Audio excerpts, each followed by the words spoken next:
Welcome to Reels on the Rocks, the show where your hosts Whiskey and Sweet Tea discuss film from the unpretentious perspective. We celebrate Pride this month with films by LGBT directors. First up is George Cukor in his 1936 classic Camille. We will also be touching on the writer's strike and the plight that led to it. Don't forget to like, subscribe, hit that notification bell, and please be advised that spoilers are ahead.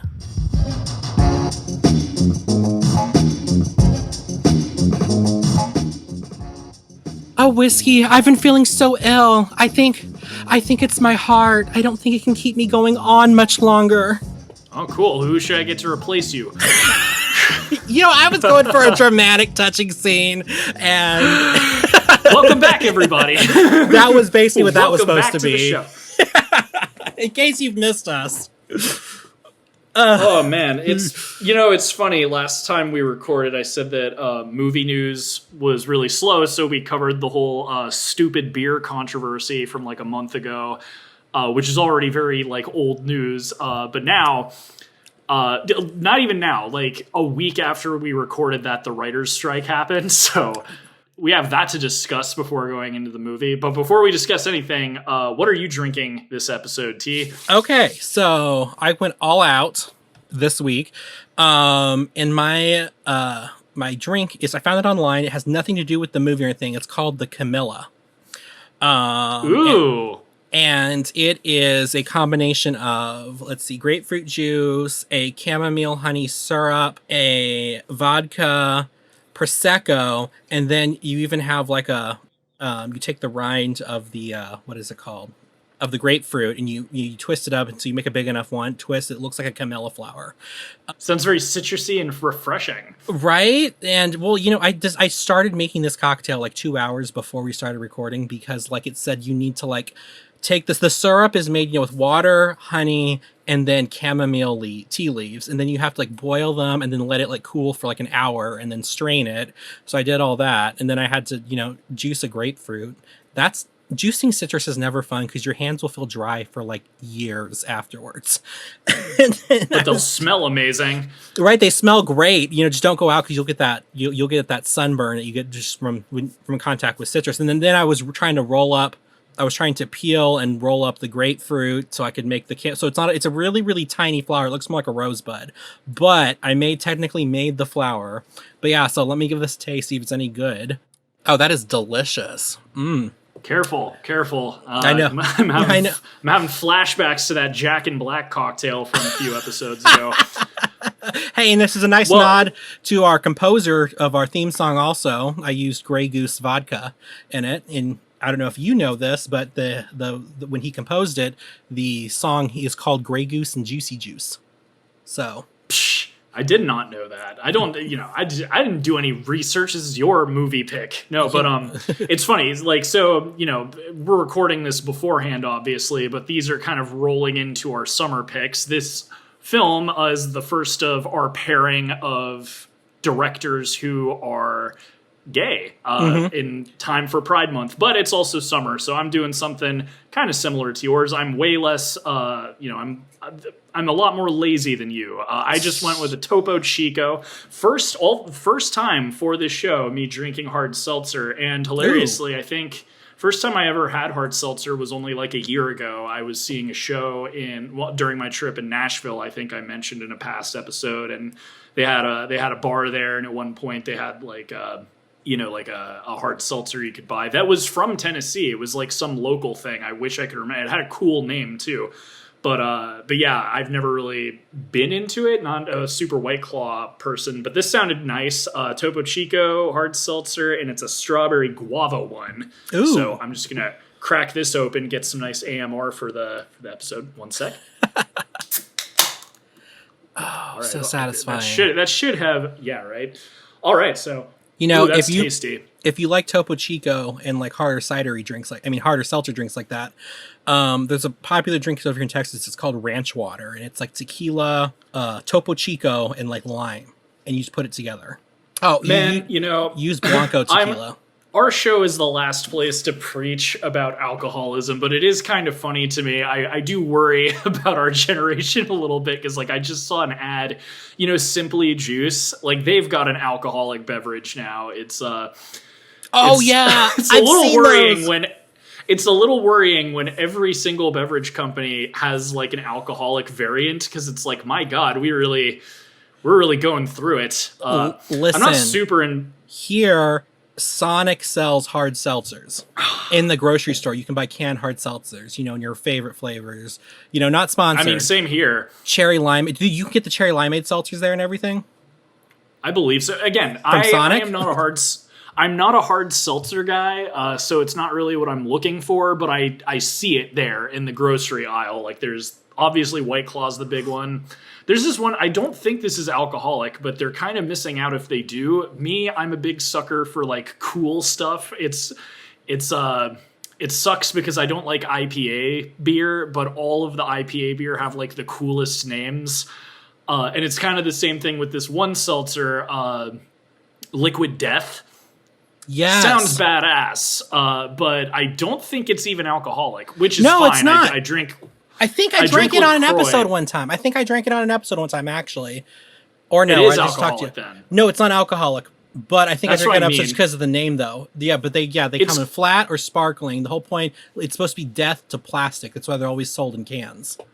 Liquid Death, Simply Juice is beating you. Your name is Liquid Death. Why do you not have an alcoholic variant? I would suddenly be drinking a lot more hard seltzer if you did, because I am a big bitch when it comes to badass sounding things. I will go and buy it like a mindless idiot. I don't care. I'm telling you, and just buy it for the water. It's really good water. I drink it a lot. I'm sure it is. It's more, but that's the thing. Like my seltzer of choice is LaCroix, and Liquid Death I think is more expensive. So again, it's like, if you're gonna make me pay more, might as well give me a ride as well. Well, I mean, have you read the back of the can? I have not. Go next time you're at the store. Go read the back of the can. I promise you that you will suddenly have the urge to just pick up a 6-pack right there. I promise you. Just read the back of it. I'll check. I'm sure it says something very amusing. But before we talk about the movie, obviously, we should talk about the writer's strike. Do you remember the writer's strike in 07-08? Yes, I remember talking about it in my theater arts class in 7th grade. It's wild to me because I remember. It's funny. When it was happening, I was at like a private school, so I wasn't really watching TV. So it's funny because I remember it, but I wasn't really seeing the effects of it because I wasn't watching TV, because I wasn't, like at home. And it's wild because it feels like forever ago, but like recently, I forget if it was like some of the protesters or what, but like the demands that they made back in 07 were like posted.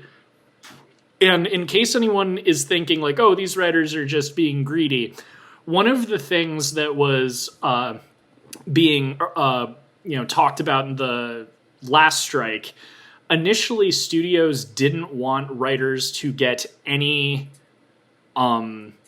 like they weren't going to get paid for any online content, essentially, like, which is crazy. But like, if you go back to 07, like streaming didn't exist.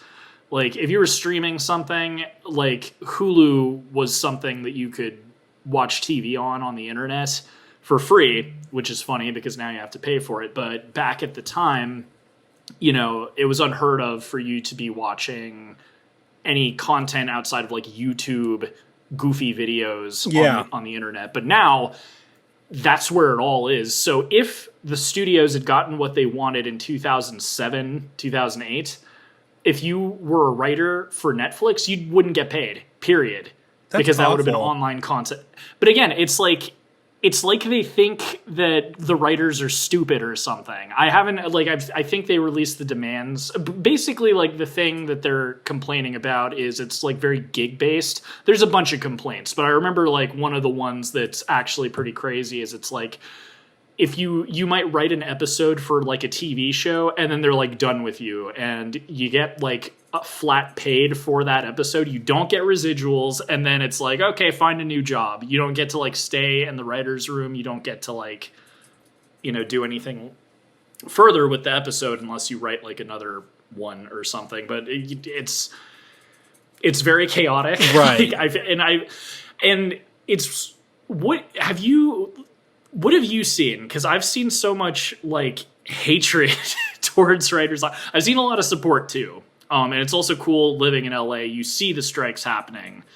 And, you know, there's the picket lines and stuff. They want you to honk to support, which hilariously now I'm seeing like police signs up saying like excessive honking is a violation of code, blah, blah, blah, blah. So like now they're threatening to like get you in trouble if you like honk to support the protesters. Yeah, that doesn't sound shady at all. But online, outside of the people who are, you know, supporting it, there is like this weird hatred of writers where a lot of like people seem to think they're like elitists or like they get paid a lot more than they do or something. Like, what are your feelings? What have you seen about this? So in the, what are they called? In I guess in the spaces that I consume a lot of, you know, I really don't spend a lot of time on Twitter, except when I have to, or really, you know, when you're like on Facebook or Instagram or anything, it's really more just curated to like the people you follow and everything. So, you know, in my spaces, I've seen, you know, very positive support for the writers, and you know, even some of these online channels, like I'll be totally honest, I spend a lot of time watching YouTube tea channels, but a lot of times they'll cover them and it's like there's one I watch called like Tea Spill or Spill Sesh, maybe it's both of them, and they've both, you know, been supportive of the writer's strike. I have noticed though that what people who are supporting the writer's strike are saying is that that the next thing they're going to try to do is they're going to try to weaponize fandoms to get people to not side with the writers. So, you know, one of the big things is they're putting a lot. They want the fandoms to put pressure on the writers to come back in because, you know, basically they're like, oh, we're missing our content, which I'm like, well, yeah, but there's like years of backlogs of content for everything if you want to watch something. But yeah, I think that's what they said that they're going to try to do next. These studios are going to try to, you know, make, you know, subversive announcements or, you know, put subliminals out there, basically trying to, you know, to weaponize fandoms. And I think that could be very dangerous. I agree. And it's also, that's smarter. Like the thing I've been seeing a lot, and I try and kind of listen to opinions I strongly disagree with just to see what other people have to say. Like as much as I have my own opinion, I try and avoid echo chambers because, you know, partly I like to be in on any information I might not hear otherwise. But I Is that a shot at me? Like, no. I'm kidding. I know you listen to other people. Yeah, my point is like I think that because most of the stupidest opinions I'm hearing are from people I just don't agree with most of the time, and a lot of it, like, it's funny how like there's kind of this. Well, back to what you were saying, I think that's such a smart, strategic way to get pressure on the writers that I don't think the studios are smart enough to do that. Because as much of a geek as I am, I hate geek culture, and a lot of the dumbest arguments I've seen have been very childish. Mm-hmm. And I definitely could see like a bunch of like Marvel fans or something like get it like why isn't Guardians 4 coming out? Why isn't Loki season 2 coming out? Like I could definitely see the people who just mindlessly consuming this stuff and make it their one personality trait actually taking that bait. So, you know, hopefully no studio executives listen to our show, because in my opinion, that's so evil that's actually would be probably a good strategy to implement. But what seems to be the case, and one of the other big like talking points in, you know, what they're trying to, you know, discuss, or what they're trying to get away with, there's a big part about AI. Yes. They don't, you know, and that's the funny thing too. All the stupid opinions I've heard seem to think that AI will be able to adequately write for these shows. That is the most unhinged, insane take especially when you see the stuff that ChatGPT and all these other things have been putting out, like the videos of like people eating spaghetti, and it looks like nightmare fuel. Yeah. Like the idea of like an AI actually writing a scripted TV show. They definitely will use it for reality TV, and that was something, again, I wasn't really privy to because I wasn't watching a lot of TV during the last strike, but that was kind of where a lot of the reality TV came from. You know, it had been around a lot, but that year made it like a lot of people's favorite type of content because it was all that was on TV. Yeah, that last writer strike led to a boom in reality TV content, and you know, we can blame them for the creation of the Kardashians, but and The Apprentice. Let's not forget that. God. Okay, you know what? This is getting worse. I will say that is the one thing AI could probably write, because all you really need for reality TV is like prompts. Like, you know, for competition shows, are like, oh, today Courtney gets a pedicure at a zoo. Like, I don't know, like that's something that ChatGPT could probably actually write. So yeah, well, that's fine. But like, but they don't want, you know, at least for like scripted writers and stuff, they do not want AI to be used. Yeah, which, outside of television, I'm getting really sick of seeing AI. Like, I don't know if you saw this. This is like 2 months ago. Some McDonald's were using AI at their drive-thrus. It was like a TikTok trend for a while. Like, teenagers were going to like McDonald's, and the thing was just epically screwing up their orders. And it was viral, but it also made McDonald's look really bad. And it's just like, why do these companies keep doing this? Like, they release a thing with AI, everybody hates it, they pull it away, and then they put something else. It's like a circle of stupid. Right. Do you know what I mean? Yeah, but also I think we shouldn't, you know, just discount the danger of AI. Like, we've already seen, you know, in the music industry, they're already talking about trying to, you know, make sure that can't be utilized, because they've already been able to like make rap songs and use rappers' voices, or write songs and use singers' voices, and it sounds believable. Well, what's frustrating too is people are consuming this content and liking it, and I get it. It is really funny when you see like Joe Biden and Trump and Elon Musk playing Fortnite. It is funny, but it's also like, because this stuff's doing well, like, this requires no work. You just feed the info into a computer and it makes this stuff.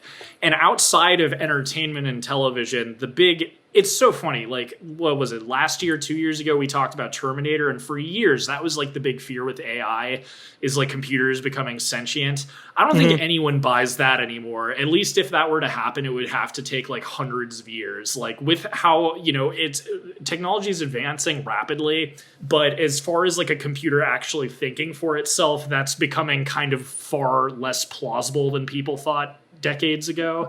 But what is becoming plausible and likely is that once these low-skill jobs are able to be replaced with an AI, bye, your jobs. I mean, that's I was just talking about the McDonald's drive-thru thing. If it worked, that is insane. Like, that would be thousands, potentially millions of employees out of work. Because why should, they already have the kiosks inside the restaurant where you can order stuff. If they can get a robot to order for you at the drive-thru, bye jobs. Like, now they just need people to flip burgers until they can get a robot to do that. Yeah. And I think it's kind of disturbing that, like, it is a bipartisan issue that neither party is really addressing. No one seems to care about it. Like, people care about it.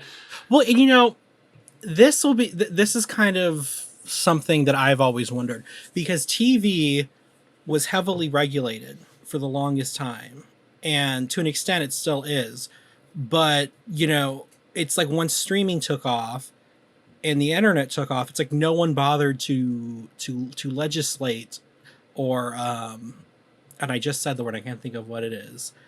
Regulate and register. Thank you. Or to put in things into place to regulate them. And that's one of the problems we're having with a lot of these industries, is there is no regulation. I'm not saying, make it impossible to use or to watch, but there needs to be some guidelines in place. And I find it interesting that they never bothered to regulate either of those forms when they came up. And those both really kind of came to their prime within the last, 30 or 40 years. Absolutely. My thing is, just in the best interest of people and workers, especially when the economy is not doing great, a lot of people are still out of work despite, the pandemic being mostly over. This stuff needs to probably be illegal, or at least there needs to be some sort of specifications on where it can be used. Yeah.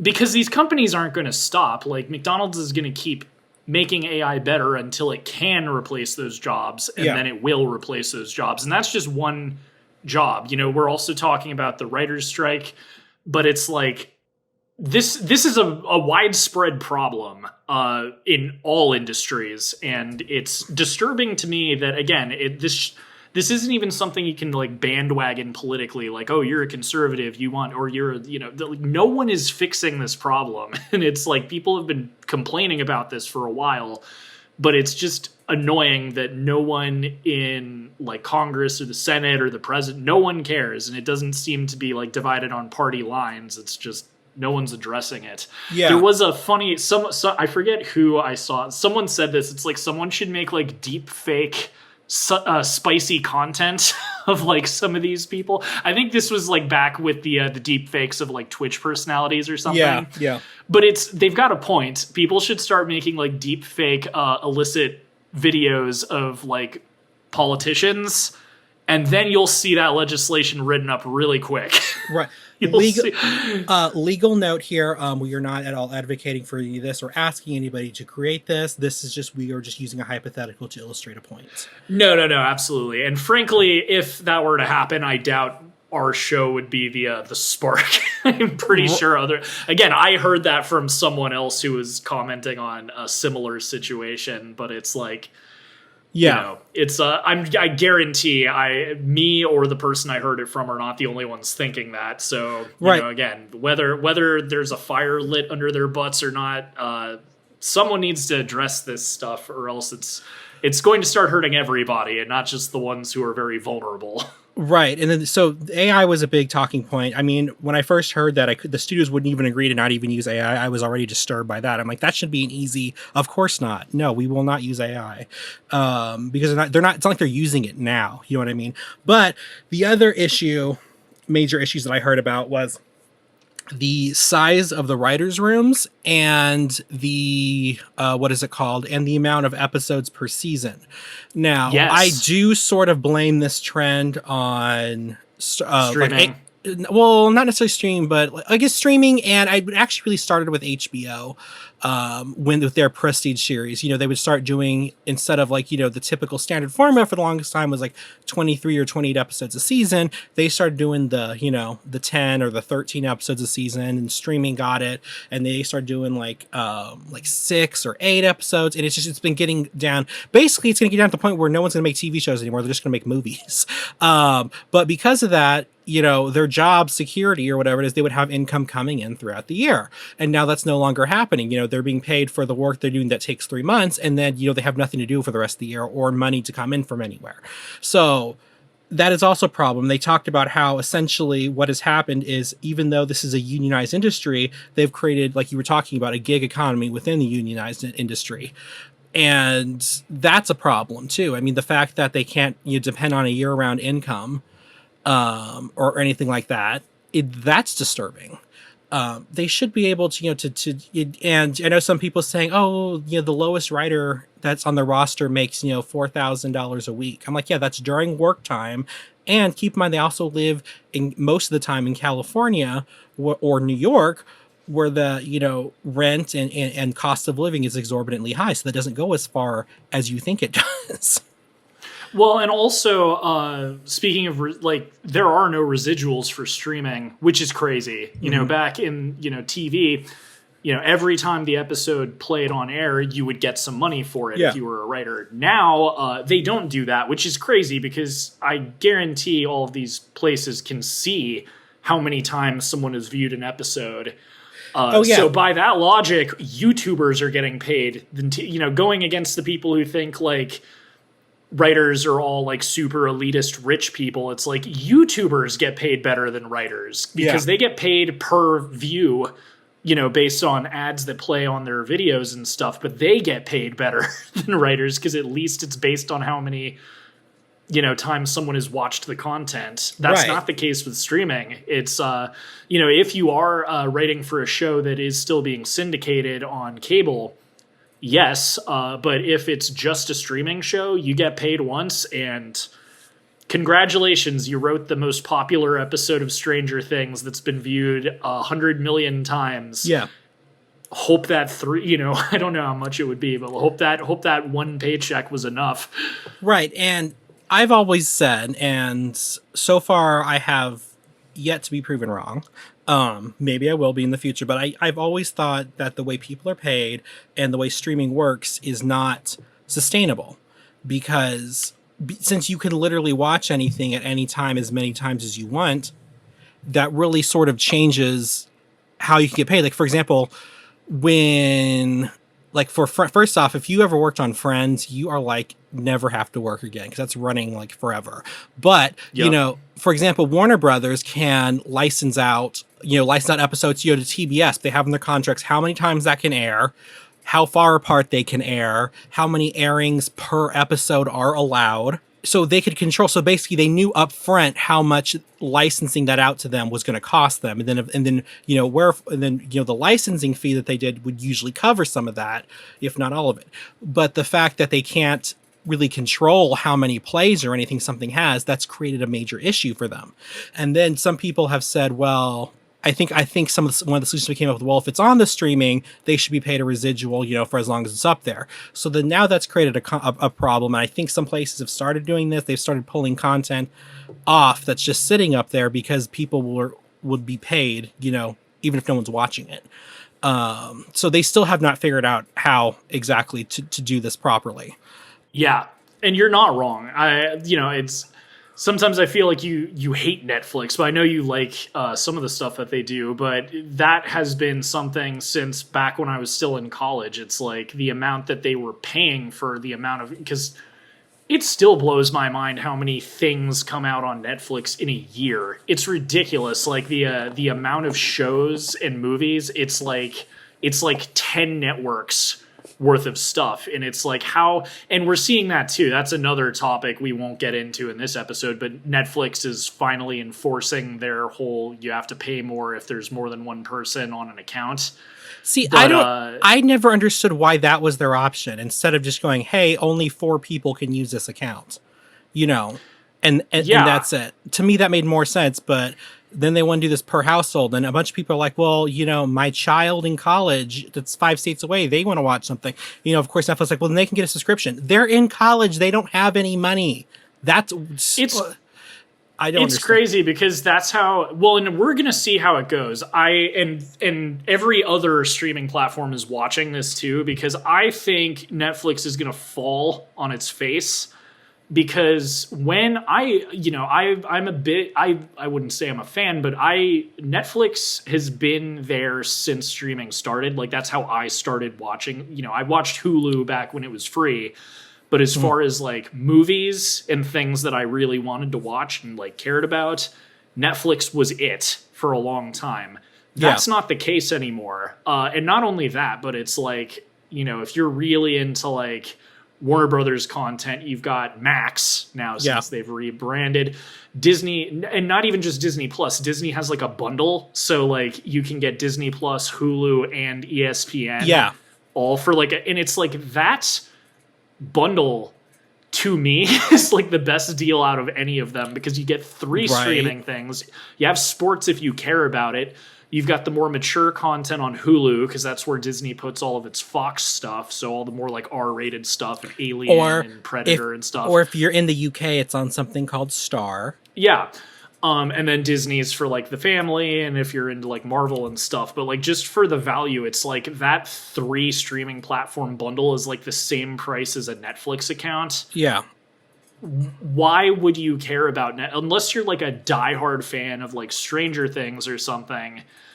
Like, no one's gonna care at this point. And sadly, I'm probably gonna be one of those people, and it sucks because I do like Netflix. I wish that they would be a little more realistic about how much money they can make. Yeah. But like it all plateaus at some point. Like, that's not. I'm not going to get super political and stuff, but that is kind of one of the things with like capitalism in general. Is it's based on growth constantly, and it's like that's just impossible. Like if every person in the planet had a premium Netflix account, you can't grow any more than that, but you would still be expected to. It's insane. Like it just. I mean, I had the same argument that my managers didn't believe me when I worked at a department store in my first jobs, and they'd always want us to push the credit card. I'm like, we're in a small area and we've been here for a decade. Don't you think it's a little saturated? Anybody who wanted the credit card has already gotten it. It's, and your manager's just doing what their boss is telling them to do. But yeah, like this is like outside of entertainment. Again, this is just something that's stupid. I'm not like, ooh, boo, ooh, capitalism bad, but it is one of the biggest flaws in my opinion, because it's just like, it doesn't make sense to have growth constantly. At some point, it's going to plateau, and that's not going to make your shareholders happy, but that's just that's logic. Like at a certain point, everyone who wants your product is going to have your product. So unless you do something, and usually doing something is just going to piss off your customers. So yeah, I don't know. So it's crazy. But what do you predict they're going to do while the writers are striking? Because that one thing that you heard, it sounds so evil. I hope it doesn't come true. I kind of am expecting them to try and use AI to write stuff, and I'm expecting it to be utterly hilarious what comes out if this goes on for a long time. So far, I think we're only coming up on like a month of the strike, maybe. I think it's maybe been like 2-3 weeks. So, but I do think I heard that SAG-AFTRA is going to strike as well because their contract's coming up soon. So, they could write something with AI, but there's no one to act in it Historically, they've never been very good about solidarity. Like, historically, they rarely strike because they tend to be paid really well. Mm-hmm. And they did not strike during the last strike, so we'll see. It'd be cool if they did. I don't think they're going to, but we'll see. I do think that, I have heard rumblings they are going to strike, and I do think a lot of that might have to do with the fact that there is a lot of crossover. There's a lot of major faces out there who are actors and actresses who are also Writers Guild members. So that's a good point. Also, there's the whole AI. Again, deep fakes have normally been talked about in the adult entertainment, but that is also something. Famously, Marty McFly's dad in Back to the Future 2 and 3 were played by a different actor because they were just able to deep fake him. It wasn't that. Nowadays, like, it's crazy. I could shoot a video of me saying something, and you could make me into whoever you want me to be. It's crazy. It's frightening. Whiskey, is that what you tell your clients? My clients? Oh yes, they get the girlfriend experience. No, but that was really bad. How do you think I get my side income? Well, but anyway, like what I was saying is like I could see actors, especially since all these studios are leading on AI for writing, I could see them being afraid that their likeness is going to be used without their consent unless they put their foot down, which is true because it's already happened. That was the reason I brought up that Marty McFly. I'm blanking. Crispin Glover, that's the actor. Mm-hmm. They didn't want to pay him. So he didn't come back. So they got some lookalike, and then they edited it to make it look like it was him, even though it was a different actor. And that was without, like he couldn't really. Consent is not the right word because they own the property, so they can do whatever they want. But he didn't want to come back unless they paid him fairly, and they just used a cheat code to get around that. So I think with that example, I could see actors maybe being like, well, wait a second, if you're going to use Chat GPT to write stuff, are you guys going to use like deepfake technology to put me in ads I don't want to be in or in TV shows I don't want to be in? Like, I think like one of the few actors who's ever successfully done this, but I do know Harrison Ford owns the rights to his own likeness. So like, for example, anytime that they put out like a redesigned box cover for Indiana Jones, it has to be approved by him. Like, did you know this?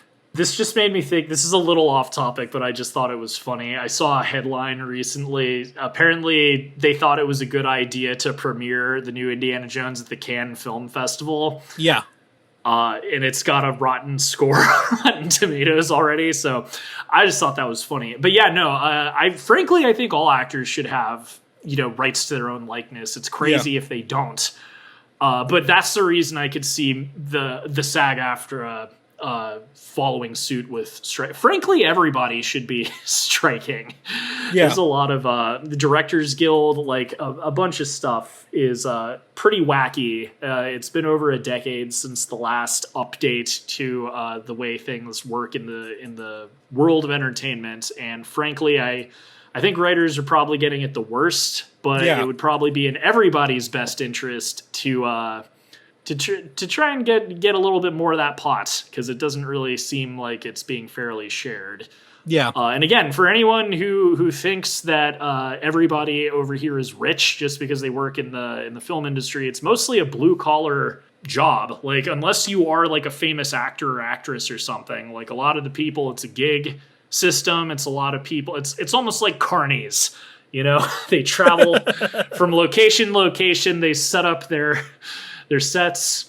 They break them down at the end of the day, and then they move on to their next job. It's not as glamorous as they make it seem in all those movies about movie making. It's very, most of the people who make the things that you watch at home are just regular Joe Schmoes. It's like construction work or something like that. Right. I just love the way you phrase it. It's like construction work. But no, you're right. It basically is. It's the foundation of everything. Like, without writers, there's no story. Without story, there is no movie or TV show.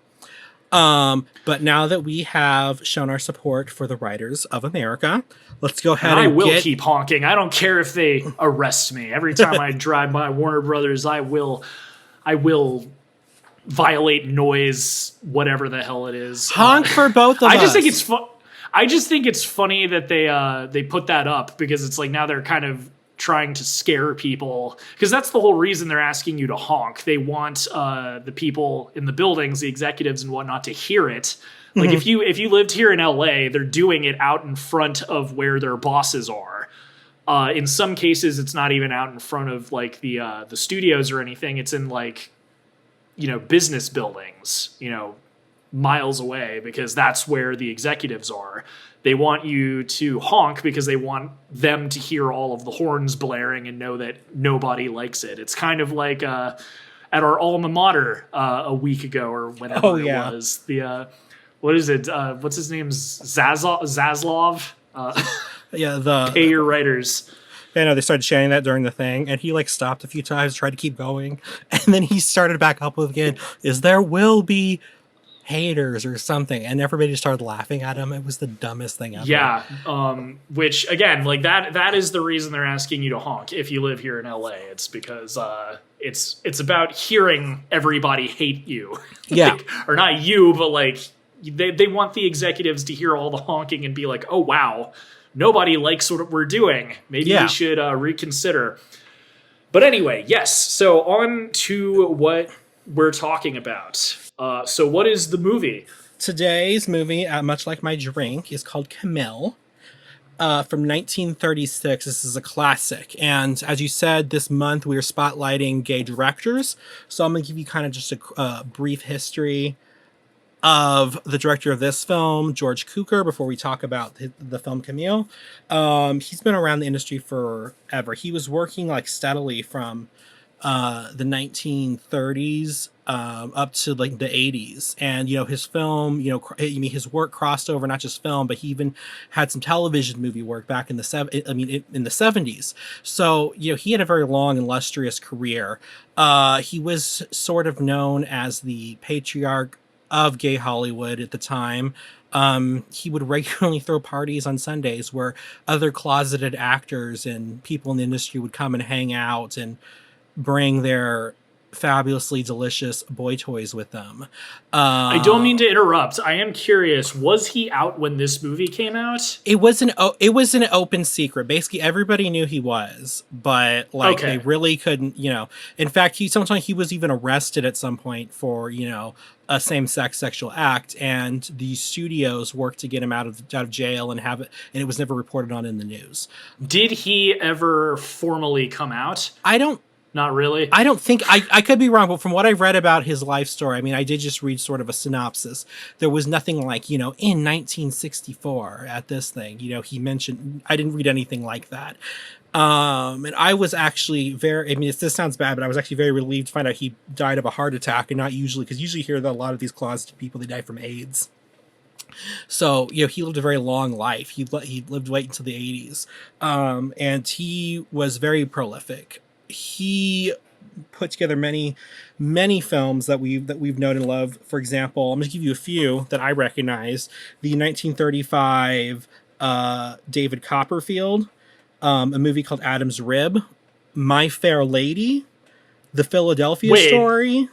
Wait. He did the famous musical My Fair Lady? Yeah, he directed the film adaptation. Wow. My goodness. Okay, wow. So I wasn't even aware I had seen a film from this director before. And he did, when you say The Philadelphia Story, is that the same thing as Philadelphia with Tom Hanks? Or? No, it's not. The Philadelphia Story is a romantic comedy back from, I think the 50s. Also, the internet's favorite word, Gaslight. He directed that. Wait, is it from because that movie is what created the term? Cool. Yeah, that movie. Well, you heard it first, guys. Well, I don't know who wrote the movie, but there you go. It was directed by a gay man. Directed by a gay man, created the Gaslight term. He also directed A Star is Born, the 1954 adaptation with Judy Garland. And which is funny because he turned down the chance to direct the original A Star is Born back in the 30s.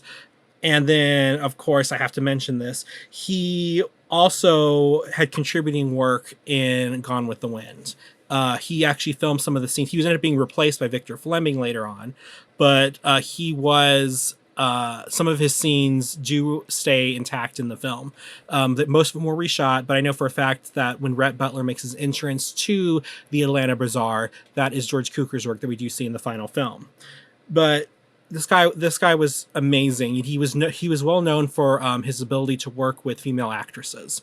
He actually resented the title, but he was known as the woman's director because he was so well at coaxing great performances out of. But yeah. Fantastic dude, did so much for, created so many landmark films, was nominated multiple times for Best Director. He finally got it for My Fair Lady. Nice. But yeah, he is incredible, and we salute you with this coverage of your movie, Camille.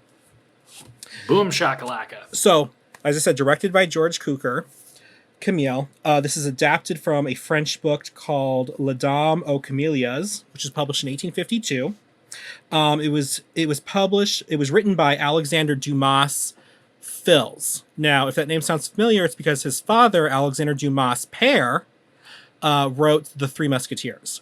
And apparently in France, instead of saying junior, senior, they say père, which means father, and Fils, which means son. So it would have your name and then père at the end, or etc., etc. Except I don't know what happens when there's a third. Or fourth. This Fifth. Or fifth. It just keeps going. So this movie had this movie had lots of prolific people working on it. The music was by Herbert Stottent.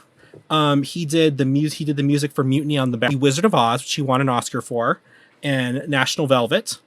It was also done by Edward Ward. Cinematography was done by two incredible people. William H. Daniels, who did the cinematography for Cat on a Hot Tin Roof, Ocean's 11, the 1960s version, The Painted Veil, 1934, and The Glenn Miller Story. And also Carl Frond, I think his name is Frond, I think it's pronounced. He did the cinematography for some big classics, Metropolis, and the original Dracula. Ooh. And he was also the cinematographer for I Love Lucy from 1951 to 1957. I believe he's responsible for, he didn't create the 3-camera setup, but he's responsible for the creation of how sitcoms are lit today, which is called flat lighting, so that nothing has shadows. He created that concept, really. It was written by James Hilton, who wrote the book Goodbye, Mr. Chips, which was adapted to an Oscar-nominated film, which Clark Gable lost the Oscar for Best Actor for Gone with the Wind to the actor from this movie, Zoe Atkins, and the most renowned female screenwriter of the 20th century, whose name is Frances Marion. They worked on all 3 of these. She was the first writer to win 2 Academy Awards.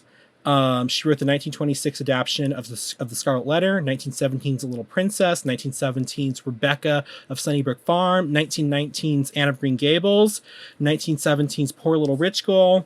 She also wrote the first film adaptation of Camille, which was in 1915, or one of the first film adaptations of this book in 1915, and she also wrote Pollyanna in 1920. And do you remember that time we went to go and hang out at the Draft House?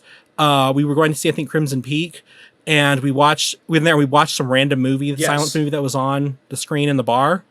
Like, I remember hanging out at the bar. I didn't even remember there was a movie playing. I think I might have been distracted by the arcade cabinets or something. They were broadcasting a movie at the very, very back of the thing. It was like on a screen. It was kind of just on in the background for people to kind of just, for ambience, basically. Anyway, that movie was called The Flapper, and she wrote that too.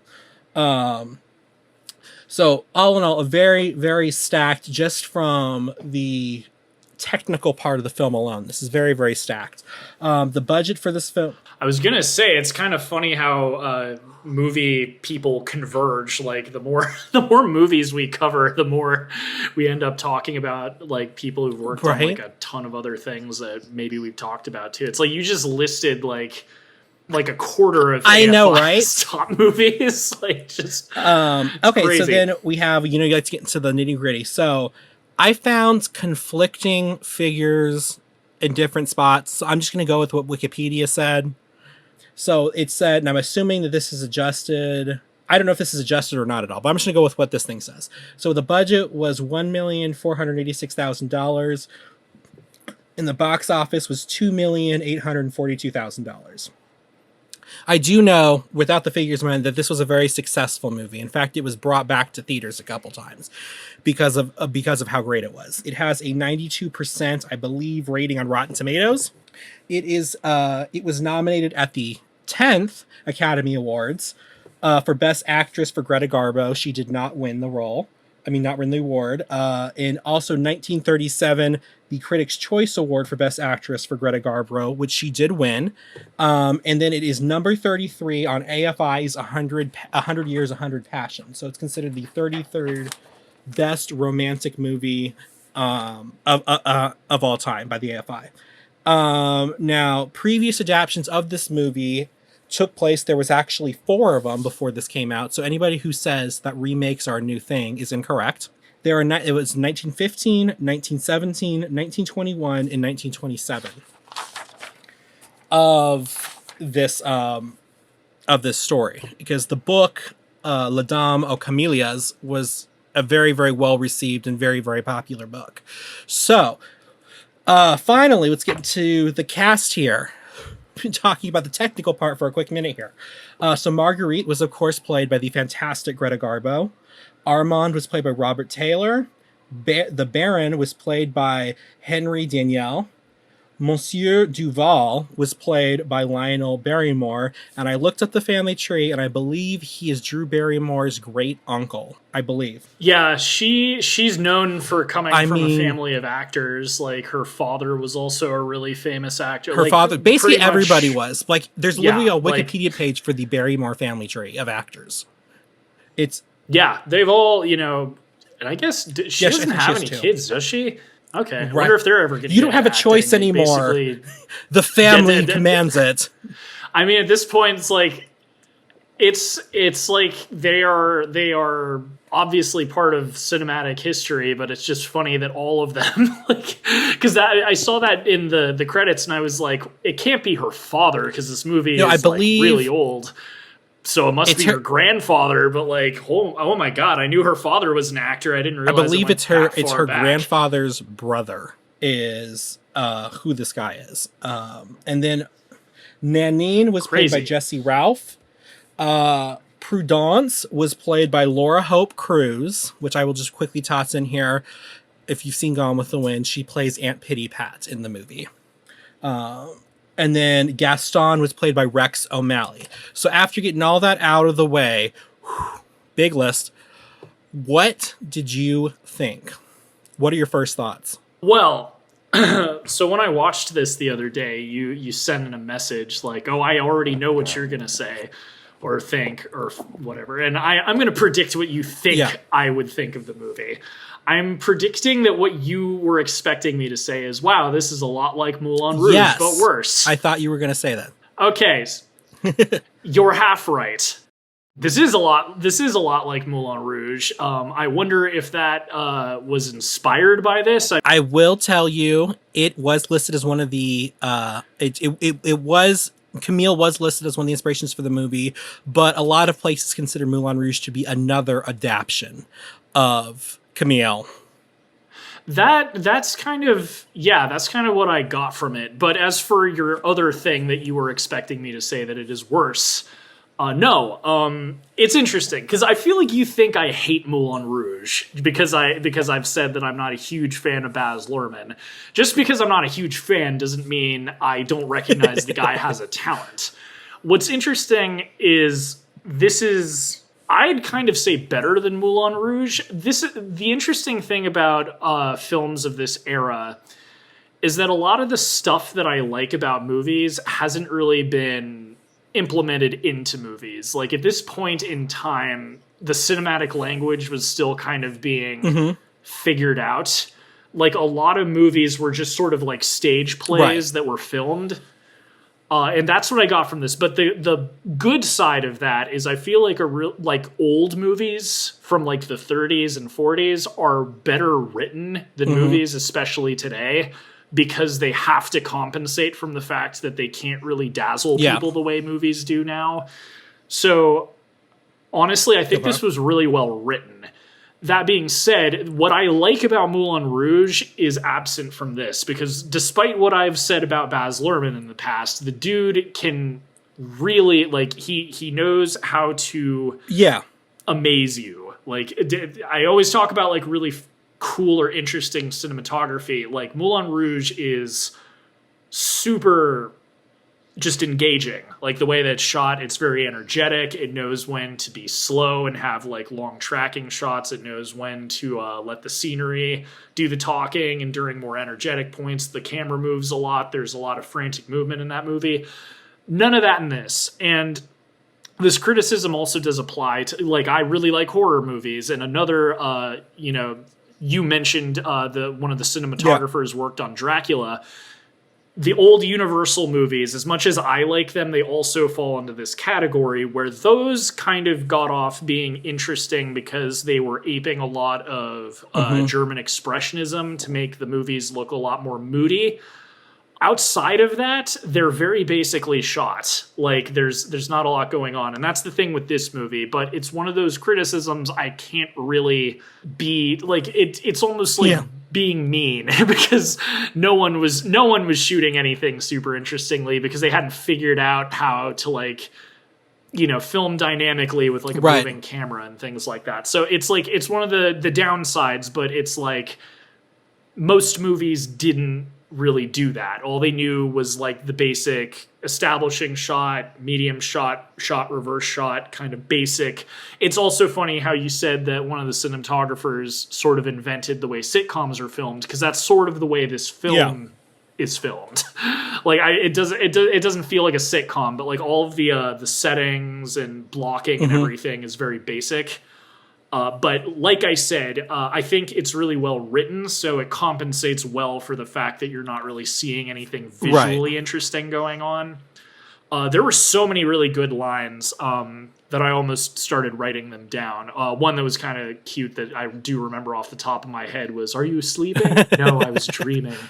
But there's lots of like clever lines like that. So the lady who wrote this, hats off to you. I thought it was super well written, but visually, I didn't think there was anything particularly interesting going on. But again, that's just how movies were at this point in time. This wasn't Gone with the Wind or The Wizard of Oz. In fact, that was kind of around the time that started happening. That was like 3 years after this movie came out. But like Gunsmoke's another one, or not Gunsmoke. Stagecoach. Oh my gosh, what's it called? Stagecoach. Thank you. Stagecoach. Like I can, because the movies like from that year, 1939, there were a bunch that actually started kind of moving in that direction of making things more interesting. Like I remember when John Wayne's introduced in Stagecoach, there's kind of this dreamlike sort of zoom in on him as he rides up on the horse. That's the sort of thing I like, even though it's an older movie in cinematography. But again, like that was 3 years after this movie came out. That just wasn't happening. They couldn't really. So you're wrong. I don't think this is worse than Moulin Rouge. I think it's good in a different way. Moulin Rouge, I feel like, is worse written but more visually interesting. I think this is super well written. Right. So it's like they kind of swap essentially. Now, I also thought that you would be mostly disinterested, because I know we've had this conversation before, how you dislike, or not maybe dislike, but you don't enjoy movies as much where the love story is the main thing that's happening. Well, yes, and that is still the case. This wasn't like a movie that really grabbed me based on my, the sort of things I like in movies. But again, the writing, going back to Moulin Rouge, one thing I've said about that movie that makes you, I think that I hate that movie is that it's kind of like they just sort of fall in love immediately, and that just is how it is. And they're in love, and let's do a song about how they're in love, and they're in love, and love will conquer everything, and love, love, love, love, love. One thing I really like about this is I got much more emotional resonance with what's going on, and there was difference to the characters. Like there was a little bit of that silly like love at first sight kind of thing that I don't like. But why it works with the writing and with the context of this film for me is that it is all from that young character. I forgot what was the character's name that she's in love with? Armand. Thank you. Yeah. So Armand is very like, he's like a teen boy. He's just, oh, I love you, and I was there so he is that kind of person, but it works for his character because he's very young and naive and kind of dumb. So it works for him. And with her, like, unlike Moulin Rouge, where it's like that movie, the only reason Nicole Kidman can't be with Ewan McGregor is, oh, she was promised to this other guy who's rich. And it's like, okay, well, she could still back out of it. And this, it's the same idea, but she is like drastically in debt. Maybe I just haven't seen Moulin Rouge in a long time, but that was not a detail that was present that I remember. And this, it was mind-blowing hearing how much money she owed, because it's like, this is like, what, 1800s France, and she's like hundreds of thousands of francs in debt from various people. And I'm just like, my God, it'd be like billions of dollars by today's money. I was like, girl. So at least it makes sense why she can't just drop everything and move off to the country with this guy. It didn't feel like just forced, oh, I can't because. It's like, no, she would go to jail. Like she would be in a ton of trouble. And that was the thing that was also interesting, was that the man who was paying her bills was kind of aware of this. It wasn't so much, again, with like the mustache twirling villain of Moulin Rouge, where she will be mine or she will be nobody's. Like he knew what she was about, and he was cool with it. He basically kind of liked to proposition different sex workers every night, and he was cool spending his ridiculous amounts of money on them. And he was bitter that she wouldn't be with him, but it didn't stop him from patronizing her as a client.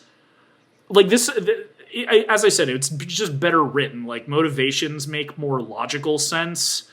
And I feel like her longing to be free of it, like I can tell she wants to be with Armand and just give up her life, but she's so deep in it. And the other thing that makes her sympathetic to me is you find out a lot of her spending is actually generosity.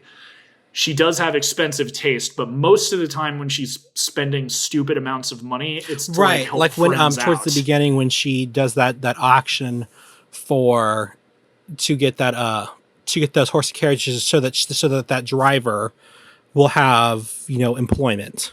Because I was watching it again today, and I was trying to remember why that scene was in there, and then it was like it appealed to me. Oh, that's what the deal is.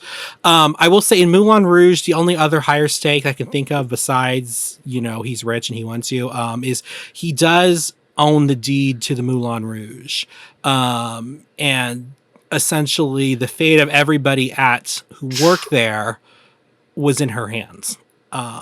There's a big speech about that at some point in the film, but yeah.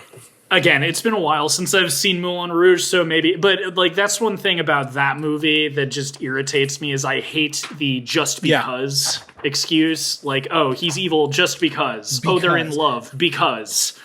You know what I mean? It's like, again, as childish as Armand's infatuation with her is, it makes sense because he's young and it is an infatuation. He's never even met her, and yet he's visiting her at the hospital when she's sick to make sure she's okay. And it's like they've never even met yet. So his infatuation with her makes sense, and her falling for him makes sense. Because again, he's the only one who has given a crap about her outside of her work. So again, that's the thing with Moulin Rouge. Again, I don't hate that movie. I think it's a good movie, but that's one of the things that irritates me about that type of storytelling is in that movie, Ewan McGregor meets her and I'm in love. And then he stumbles into her bedroom and they have to improvise some kind of play that he's going to put on. And she falls in love with him too. You know what I mean? It's I like there to be a reason for things to happen based on the characters. And this movie has that. It's super well thought out, and probably because it's based on a book too. This was all probably super spelled out even more so in the book. And this the screenwriter who's had years of practice really did a good job explaining that. And like you said, that was a perfect example. Up until that point of the horse auction, I just thought she spent a lot of money. I don't even think the ball had dropped that she was in so much debt at that point in the movie, but that scene was there to establish that she's generous. And then she would do things later in the movie, but it's every scene has a point, even if it's there's a lot of romantic fluff going on. But it's so pretty, the romantic fluff. You have no respect for romance. It's true. Well, it's like me and my violent, scary movies. I could make the same criticism to a horror movie with good and bad writing. It's yes, all of that gore and horrible violence is fun, but if there's not a reason for it, or if there's no character development in the scene, it's pointless. It's the same with the romantic fluff. We like different things, but that's where you separate the good out of that genre from the bad. And I'm like Whiskey's just but the disembowelment was so pretty. No, I will say I do agree with you at the point of it's not visually interesting. I mean, there's stuff I appreciate about it, but that's not the movie's fault. As I said, it's not the movie's fault. It's the era in which it came out, and that's fine. I will say though, I really like the sets in the movie, and I do think that's also from the era that came out. That's the other thing these films compensate with is, set design and costumes were on their A game back then. And again, going back to the Universal horror movies, all of that, the costumes, makeup, all that was A+ because it had to be, because that's how you dazzled people back then. And it's the same with this. I really like the costumes. I really love I should have written down who the costume was. I wasn't thinking. I didn't do that, but I loved her costumes in this. I really liked the set design in this. And then, like you said, there are some great just lines just in this movie. My favorite one is it's almost at the end where he's like, I'll get the doctor. And she's like, if you can't save me, what is he going to do? And I'm like, oh my God, your heart just breaks when you hear that. It's just so awful. At least for me, it did. I felt very emotional at that point. But yeah, there's some fabulous lines in this movie. Yeah. So we talked about, how this has been adapted a few times. So with this adaptation, I know Warner Brothers is going to try to say, oh, we own it. Okay, whatever. Yeah, but MGM put the work in. MGM, they considered during this adaptation to changing the setting to modern times. So I think it was still going to be France, but it was going to be France like today. And that's really interesting because, and I'm going to couple it with the next fact. I'll tell you why I find it interesting. It says, and I don't know if you noticed this, I kind of felt it, is that the film had what was his name? Producer, Irving Thalberg, I think is what his name is. He's a pretty prolific producer also. He produced this. He wanted the film to have a more contemporary feeling. And I really do, I think especially with the dialogue is written and everything, it doesn't feel, because he really did want you to feel like you're watching like a period piece. And I, for the most part, don't. And I really think one of the things that really helped with that is the dialogue, and the way the discussion and everything happens between everybody. It doesn't feel like a period piece. It sounds like people being people. I don't know. Do you understand what I'm trying to say here? And I wonder if you felt that too. Yes. Well, contemporary for the 30s. So, okay.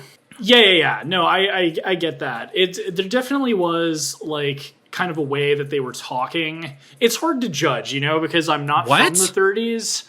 It definitely didn't seem right.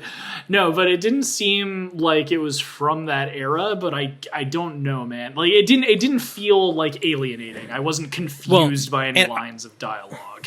There were no thys and thous and stuff like that. So I guess in that way, sure. Again, I haven't read the book, so I don't know how much they changed of the dialogue.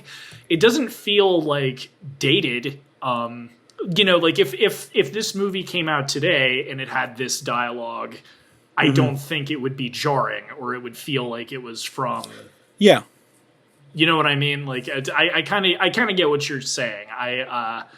It's hard for me to really judge because it does still not exactly feel like natural, but not in the sense that it feels like out of time. It feels again like a stage performance. But again, I think that's more just that's how. And like even like I was comparing, even like Gone with the Wind came out 3 years later, and I was comparing like the costumes and the set design, from that to that, and I feel like a lot of times there were some similarities, because I do know in Gone with the Wind they did take some in the designing of some of the gowns, particularly they did take a more modern silhouette or look to it, so it'd be like a classic gown, but it would have modern touches to it, and it kind of kept it from feeling like a costume piece, as what he was saying. I feel like they kind of did something with that here. I mean, I felt it, and it sounds like you kind of sort of picked up on it, but you're not totally there yet. But he also said that he felt like the producer said, yeah, and I find this line is just funny. He said he also just felt that being a prostitute nowadays was not as shameful as before.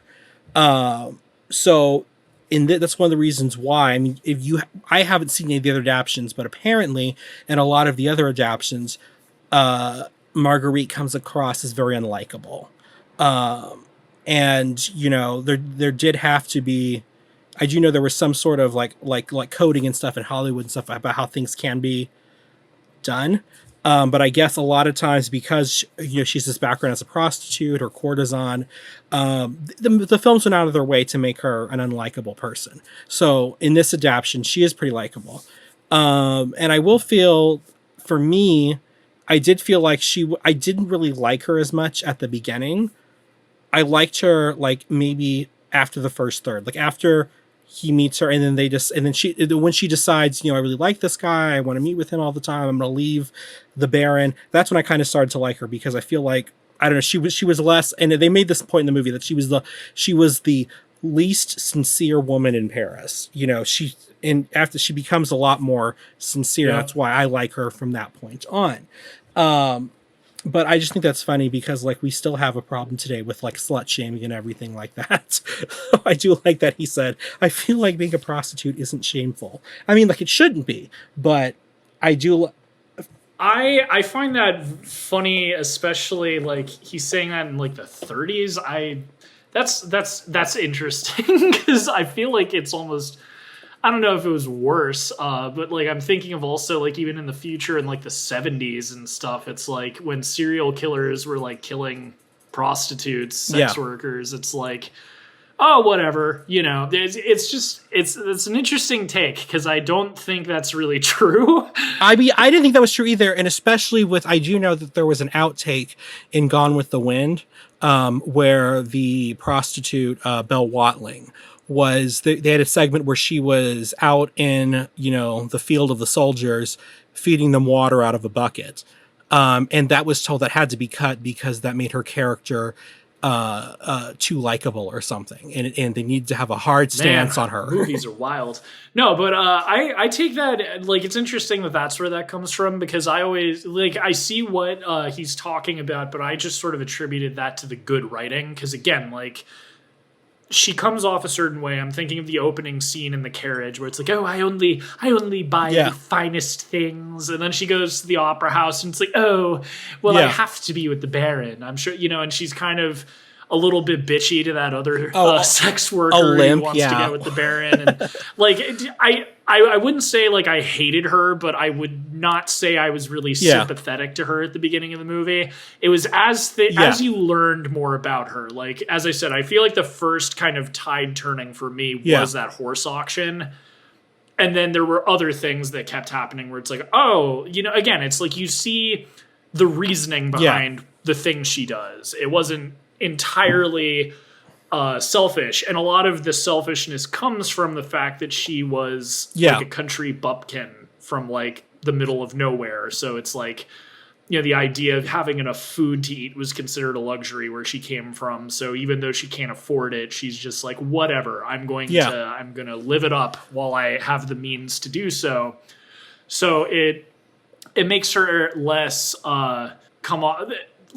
the word that's coming to my mind is entitled, but that's not what I would say. But she comes off as much more of a rounded character. It's not like she's not just a hedonistic, mindless, pleasure goblin. She has like things that she buys for other people, and she, even the way she's kind of bitchy to that other sex worker, but she lets her have the Baron. That other sex worker's super bitchy. That Olymp, remember, she's like, oh, I've been so kind. I've been buying all of her stuff off of her.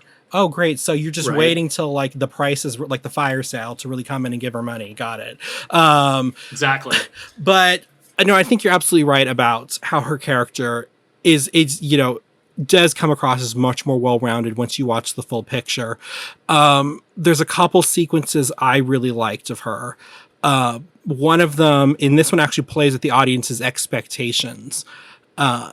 Even though they kind of foreshadowed this with the horse auction at the beginning, when she's living in the country with Armand and you overhear that she has a secret letter, and, you, the audience, are already thinking, oh, she's bored with him, new man, whatever, or lover or something. And then you find out, oh, she was selling her jewelry to pay for somebody's wedding.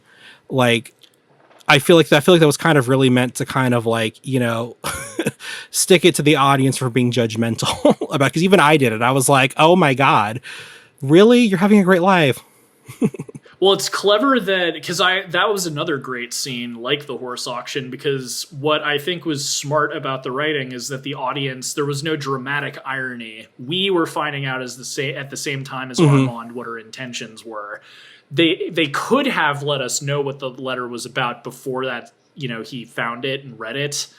I think the fact that we find out at the same time as he does, that it's much more emotionally impactful. Well, because you're right. I definitely was thinking, oh, she's already getting back with the Baron. She's already, she needs her money. She needs her money. And then, as soon as oh my God, she was doing something selfless. And that too, like later on when she's like genuinely planning on giving everything up to live with him, it's like, again, like last time I'll bring up Moulin Rouge, but that's like where I felt much more of an emotional feeling with this movie. Is like I could feel her longing to get out of her line of work, and I could feel his wish to like get her out of that line of work with his naivete, because his character is kind of that he's an idiot. Well, not that's mean, like, but like he's young. I feel like some people might take issue with kind of the ending where it's like, oh, I need you to leave my son. He doesn't know what he's doing and stuff. But it's like she's sort of sacrificed herself for the greater good, because he doesn't know what he's doing. It's like, the more you learn about Armand, it's like he has this fanciful, oh, we'll move out to the country and we'll love each other and and it's like, as you find out, it's like, oh, he's living off of his dad's money. He's basically a trust fund baby. Like, he doesn't have a job. He's not doing anything work-wise, and he's basically kind of banking on the fact that he's getting an inheritance. And she knows that's stupid when she finds out that's kind of what's going on. But it really just shows it's like his intentions are pure, but he has no idea how he's going to make the dream come true. He's just sort of like, oh, I'll do everything for you and think about it later. And I think that's why I like Marguerite. She's logical like I am. She's not the lovey. Well, she wants love, but she thinks rationally about this situation. It's like, as much as I love you, Armand, you don't know what you're doing with your life, and you're obsessing about me. You're coming to visit me at the hospital before I know who you are. You're sending me gifts. You're doing, when you don't even have the money to afford the gifts you're sending me.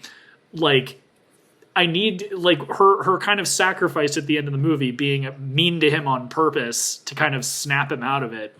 He needed it, because it really was like, he wasn't thinking clearly. Like, it's just he had this infatuation. And I will say the other thing also wasn't just that he didn't have any money to go to, but he couldn't get work. It took me a minute to figure out what the issue was, and because I guess that there was jobs and stuff that he was looking at that he either pulled out of or was passed over for, and it was because it wouldn't have looked favorably on him to be fraternizing with a well-known prostitute. Yes, that too. I almost forgot about that too. And that's where I would say he's not being an idiot. He's just being a good dude. But again, makes her a very likable character because she's, sacrificing herself for his best interest, which again makes that all the more tragic, because on one hand, I think she was doing the smart thing because this guy needs to figure out what he's doing with his life before he's looking to settle down with somebody. But then on the other hand, that aspect of it I thought was BS. Did you notice when she goes to the country that her costuming changes? It goes from very off the shoulder to very modest. And ironically, she's happier, basically the change of her character. Yep. And it's super obvious when we get to the scene where she breaks up with him. And she has her off the shoulder dress again, or as I said when I was watching it, her hoe ass dress. Yeah, that's a good point. There's also a bit of color to it's a black and white movie, but like a lot of the time when she's in prostitute mode, she's wearing, I don't know what color it was, but black essentially. But when she's in the country, it's always a white dress. And as you said, when she breaks up with him, it's back to kind of the same clothing style she had as a prostitute. I did notice that. It is very low cut, off the shoulder, showing her shoulders and very stuff. But that's when it becomes super obvious. It's like one of those things I didn't realize that the costuming had changed to that moment. You're just like, this doesn't look right, like at all. Like that, and her hair changes also too. It becomes she goes to those like pin curl things in her hair also. That's something else that I noticed. And it basically, it's the two sides of Marguerite. And I haven't decided which one is which yet, because the movie's called Camille because she loved camellias. I think it's more prevalent in the book. Her nickname was Camille. I was actually gonna ask you, because I never figured out what I assumed, because Marguerite is not actually like her name that she was born with. So I assumed her name was Camille. I remembered the flower scene, but until you said that just now, I forgot that was the type of flower she was getting. So now it makes sense. I was gonna ask anyway, where does the title come from? But yeah, that was my theory going into it, is like, oh, her name was Camille before she moved to Paris and changed her name to Marguerite. But no, it's the flowers. And I forgot that Marguerite was not her real name. So again, I haven't read the book, so I do think there's some gaps here. But I think it's one of two things: either Camille was her prostitute name, well, or that was kind of her nickname as a prostitute because of her camellias, or her original name was Camille, and that's why she has camellias. Now that begs the question: if depending on which theory it is, who is Camille? Prostitute Marguerite, or is Camille country girl Marguerite? And depending on which theory that we've laid forth right here, it's like which one's which. It's a good question. Like I would go with my original theory that was her name. Yeah, maybe that's why she likes the flowers, is because it reminds her of the farm or something. Just because no one calls her Camille in the movie, so I would assume Marguerite is her prostitute nickname. Wouldn't it be funny though if we're just getting way too deep about this and in the book, her name is Camille, and some cigar chomping executive at the time was like, Camille sounds boring. Let's call her Marguerite. But her name's Camille in the book, we're still going to call it Camille. I hate the name Camille. We'll call her Marguerite in the film. It'll do much better when her name's Marguerite. It sounds fancy. It sounds French. But Camille's a French name, I love this whole scene you're playing. I don't care. It'd be funny to me if that's the reason, because it's like, we're getting all deep with it and analytical. No, it's just some like rich asshole from the 30s thought that Marguerite sounded cooler. So there's a few more things I want to touch on with you here. So I was reading the death scene, which is quite a famous scene in cinema. Actually, and I was going to send it to you and I didn't, but I first heard about this movie because of the movie Monster-in-Law. Did you ever see that with Jennifer Lopez, Jane Fonda, and Wanda Sykes? I saw the trailer for it when it came out and said, first off, it is a great movie. I might have to put it on one of our future things coming up. It is a great movie. Anyway, there's a scene in it where Jane Fonda is laying in bed all despondent about something. She's like, oh my God, I just died. No one's going to love me and stuff like that. And then Wanda Sykes' character walks in, yanks open the drapes and says, are we getting out of bed today, Camille? And I love that. I always thought it was the funniest thing ever. So because of that, I found out about this movie. It's funnier when Wanda Sykes says it, I promise. I miss Wanda Sykes. Return to major acting roles now. So she was huge in the mid 2000s. She had like a reality show. Wanda Does It. Have you seen miss her. She was Scooby Doo and Who with her? No. Oh wait, yeah. Was it like kind of like those throwbacks to those Scooby Doo? Yeah, the new Scooby celebrity. Yeah, the new like Scooby Doo movies from the days. 70s. Yeah, so they have like an ongoing series called Scooby Doo and Guess Who, and it has modern celebrities on it. I think I might have seen a few episodes of that because I remember thinking, "Wow, this reminds." But no, I haven't seen the one with her in it. But I'm sure she's great. Those crossovers are always really funny. Obviously, love the Batman. I tried launching a Twitter campaign to get Guillermo del Toro to do one because I'm like, this is like right up his alley. But I didn't get any responses from either him or the Scooby-Doo team. So I don't know if they saw it, but I hope they did. They should. Have you tried on our Twitter? No, I haven't. Okay, but now that I have your permission. All right, listeners, we can make it happen. Let's replace Velma with a reboot of Scooby-Doo and Who. Because Velma is awful. Can get Pedro Pascal. We can get all kinds of people. Okay, so the death scene had to be... Well, this all started because of the death scene. So the death scene had to be reshot and rewritten like 3 times. And it was like for the funniest reason. They were like, the first time they watched it, she doesn't get out of bed. And they were like, that doesn't seem right. She should do some more... It looks unnatural. And so they reshot it, rewrote it. And then the second time they were like, okay, but a dying person wouldn't talk this much. And so then they rewrote it and reshot it, and then we got what we have now. But I think that's the funniest like reason ever, because they were just like, a dead person shouldn't talk this much. Like, she's dying. Why does she have to like not talk much? Anyway, I thought that was funny.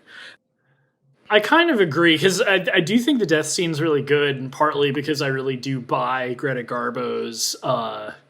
she seems very unwell. Like, especially when she's trying to stand up and she can't, and like, it's really good. If it's again, before this episode, I had actually never heard of this movie, so finding out that it's this famous and stuff, I'm not super surprised, because when I was watching it, I was like, this seems pretty good. I would imagine this was a pretty acclaimed film of its time, especially that ending. But I don't know. I think those were good changes, especially like the initial change to have her get out of bed. I think was good because again, watching her like try to walk Yes. to her love was very heartbreaking. Which reminds me, you should see The Whale. It's very reminiscent of The Whale. There's a scene in The Whale very reminiscent. The Whale of is basically the male Camille, is what you're saying. Not exactly, but there is an aspect of the film that's very similar. So, I also, according to Wikipedia, they pulled stuff that whoever wrote this article pulled stuff from Variety and Hollywood Reporter from 1936. So, according to those reports in Hollywood Reporter and the Variety, the character of the Baron was to be played by John Barrymore. So, another one of that's not her. That may have been her grandfather. I forget, but one of the Barrymores. But Greta Garbo had done a movie with John Barrymore previously, and he was known to have a drinking and hygiene problem. And she was like, hygiene problem. Yeah, because I'm sorry. That's. I mean, the funny part is like because you always think of like, especially back then, these celebrities always looking very put together and then you think they had a hygiene problem, like really. So because basically the hygiene problems stemmed from his drinking problem. So because of that, Greta was like. His that or that I'm guessing that, and I feel like if he's a drunk, he probably goes days without showering, so that probably wasn't pleasant. And so she was like, yeah, I don't want to do that. So they moved him to play Monsieur Duval, which is Armand's father, and then he was replaced by so then the Baron ended up being played by, and I read this earlier, I'm so sorry, Baron as Henry Daniel. So, but then John Barrymore had like pneumonia or something. So then his brother like filled in for him.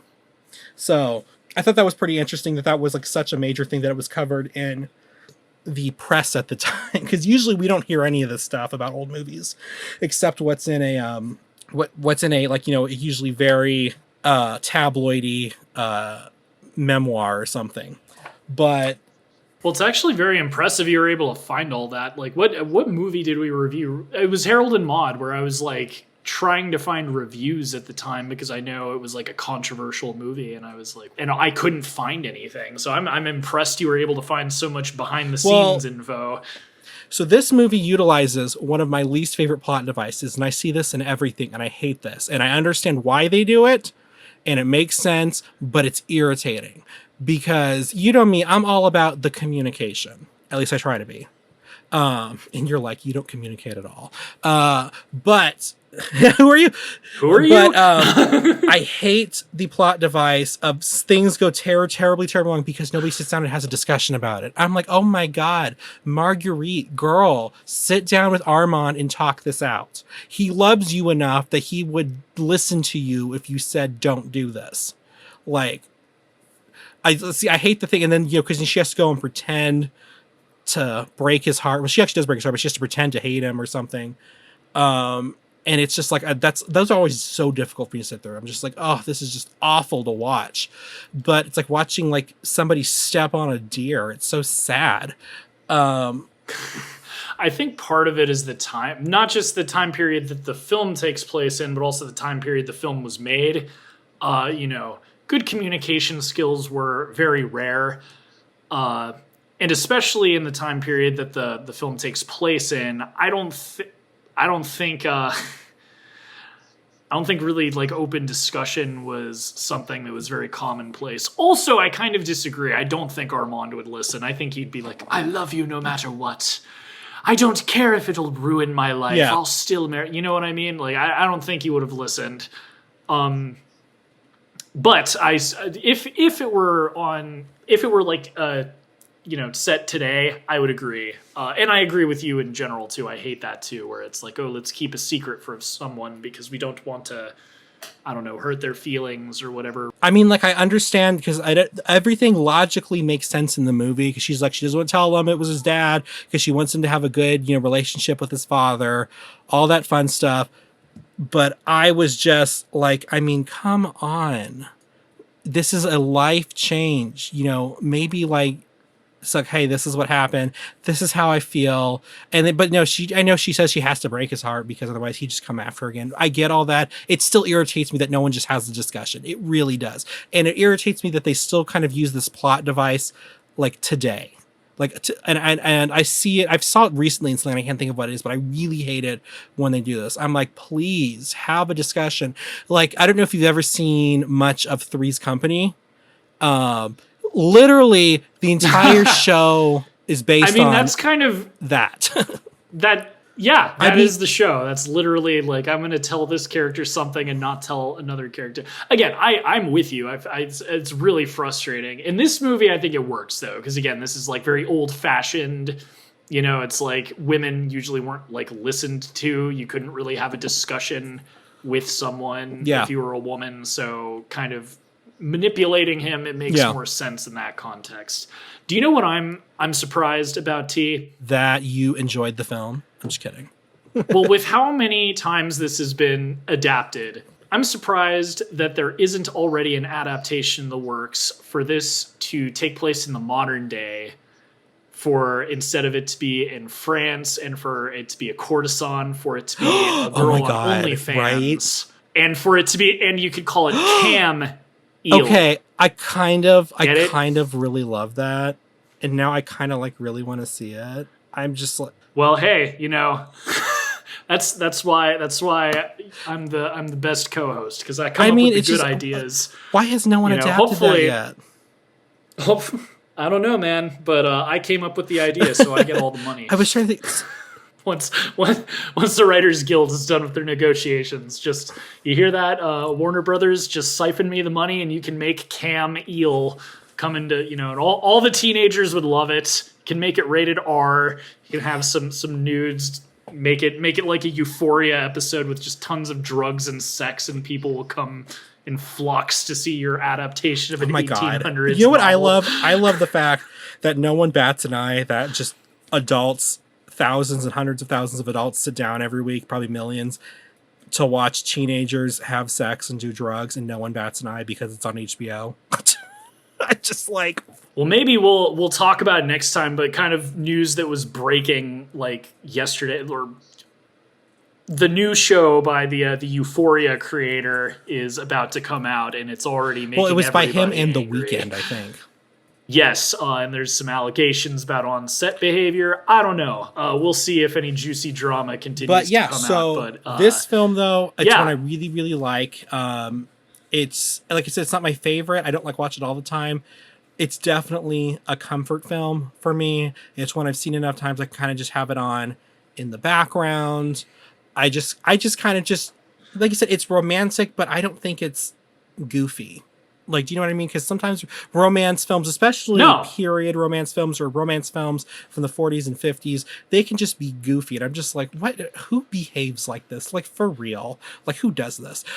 Well, like I said, when I knew what you were thinking, I was thinking about the film. Like, the reason I would probably argue this is better than the film I said I would stop mentioning is that it isn't goofy. It's very well thought out. And as much as I like that other film,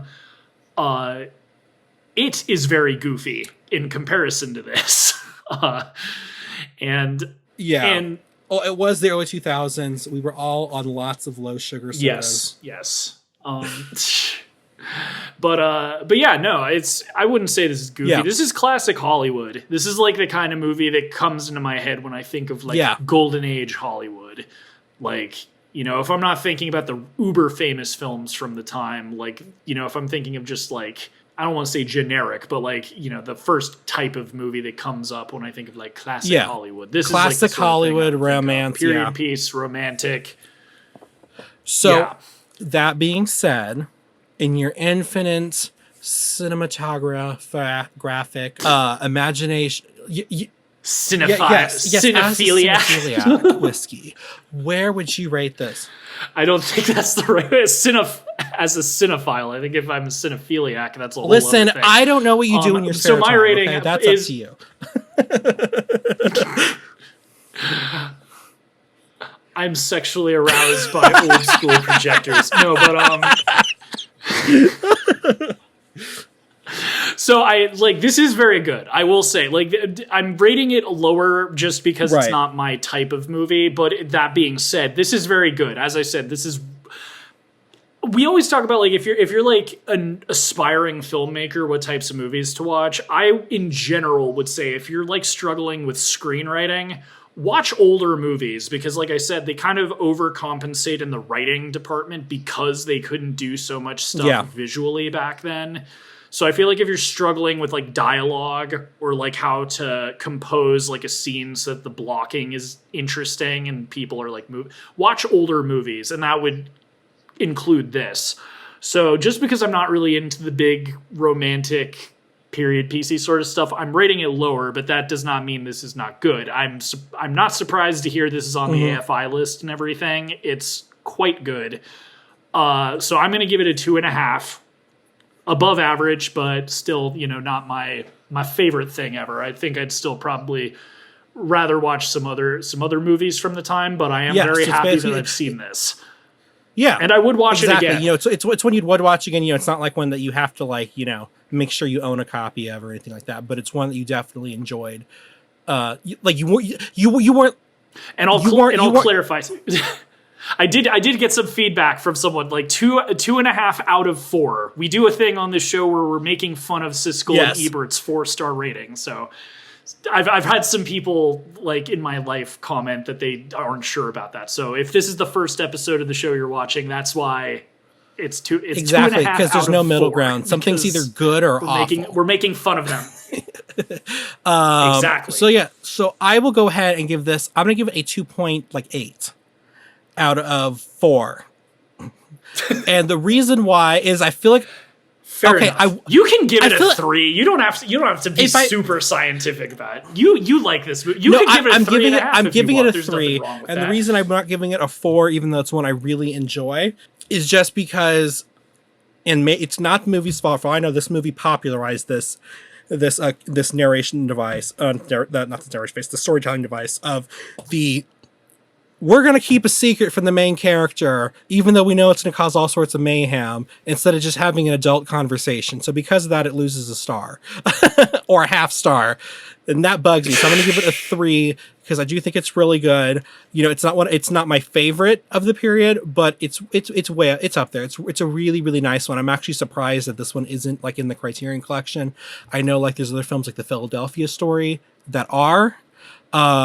I have a sneaking suspicion if it had still been owned by MGM, it would have been, because MGM doesn't mind sharing their library with the Criterion people and putting out editions. Warner Brothers seems to have some hang-ups about that, especially with their classic movies. I don't know why.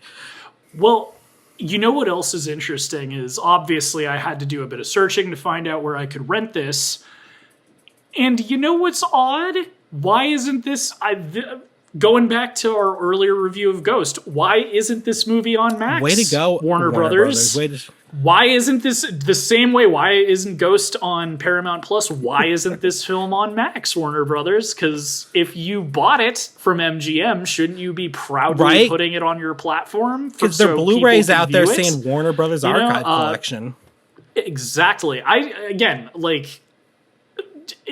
don't get it, man. Like if you own the movie, like why not? It should be a selling point, right? Like obviously newer movies are a bigger selling point for these streaming services, but like a backlog library of every film the studios put out is, for me as a film lover, a selling point. Like knowing now, again, going back to beginning of this year when we reviewed Ghost, it's like that's not on Paramount Plus. Then why should I care about Paramount Plus? If you're not going to have all of your movies available, why should I sign up for the service? Same thing for you, HBO Max or whatever you decide to name yourself in 6 months. Shouldn't you have all of your movies on there? And it's, at least I'll say this, like it also, the Criterion Collection has its own streaming thing. And they don't do that, but at least it's because they're constantly Yeah. switching movies around. Like, and it's because they've got such a large collection, I guess. But I hate that. Like, sometimes it makes sense. Like, I know Netflix, obviously, like, they're constantly changing up the movies because not all of them are original. Or more recently, like, Disney Plus will only have Christmas stuff up, like, usually during the holidays. Like, Home Alone will disappear after Christmas. So I get it, but it's just, like, annoying when basically the selling point of the service is that it's, like, this major studio and it's all of their movies. And then you sign up and it's like, well, where's this movie? Again, now I'm just shouting out, by the way, if you're tuning in, you should totally listen to those reviews. But it was funny because they didn't have Ghost, but they did have Harold and Maude. And it's like, that doesn't even make sense because I'm happy they do, but Harold and Maude was a bomb. And I learned in that review that Ghost was like one of the highest grossing films of all time when it came out. So it's right. Well, you know, Harold and Maude gives them that prestige indie art look. I guess so. Maybe it's more popular now than Ghost is, but it's, again, like this, not even just that. Like, I'll say it for this movie. When I watched this, I rented it on Amazon, but now knowing that it's owned by Warner Brothers, what's going on, Warner Brothers? Why don't you have it available on Max? They're too busy being booed at college graduations. They're too busy making unscripted content for women because, according to their CEO, only women watch unscripted content, apparently. That guy's a nut job. Well, what did you guys think? Do you think we went... Let us know. Would you pay Warner Brothers to see a cam girl movie called Camille that's a modern adaptation of this film? Have you heard of this film before we talked about it? Do you think that we were too nice to this film? Let us know in the comments if you're watching this on YouTube. On YouTube specifically, I'm noticing a lot of people watching. We love that. And hey guys, if you're listening, I say watching, I should say listening. If you're listening and you like what you're hearing, maybe subscribe, maybe give us a like, maybe listen to some other episodes. And for all of you on podcast platforms, check out our backlog. We're getting close to like 100 episodes. Like, I know we're at least at 60 at this point. Okay, well, that's still a long way from 100, so let's not oversell it. Close enough. It's close enough. It's over halfway. It's the end of the show. We've both been drinking. Math is hard. But thanks for hanging out with us, guys. We will be covering a very unsuspected movie next time. I am sure a lot of people tuning in probably are not aware that the director was outwardly gay. I certainly wasn't. It's actually the reason I came up with finally doing a Pride Month. I don't leave it to the straight guy to come up with the Pride Month idea. Thanks a lot, corporate America. No, I'm just kidding. I love that. We kind of did a few years ago. We did Nightmare on Elm Street 2. You guys should check out that episode as well. But we found out that was actually very intentionally and suck at Scorsese. Gay movie. Bye, y'all. But until next time, I've been Whiskey, keeping it Kino. See you next time, guys. Bye.